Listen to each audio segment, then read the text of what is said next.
மேஷ லக்கணக்காரர்களுக்கு இப்போது திருமணம் எப்போது நடைபெறும் என்பதை இப்போது பார்ப்போம். நான் உங்கள் ஆனந்தி ஜோதிடர்.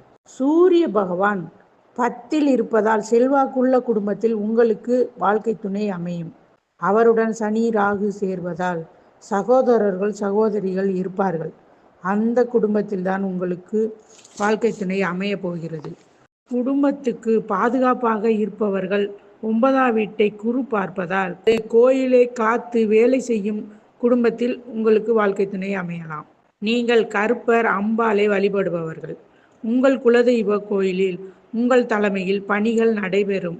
அதனால் நீங்கள் இருக்கும் இடத்தில் தென் திசையில் பார்க்கவும், அல்லது உங்கள் வீட்டுக்கு தெற்கில் அல்லது உங்கள் ஊருக்கு தெற்கில். ஒரு சிலருக்கு காதல் திருமணம் செய்யும் வாய்ப்பு உள்ளது.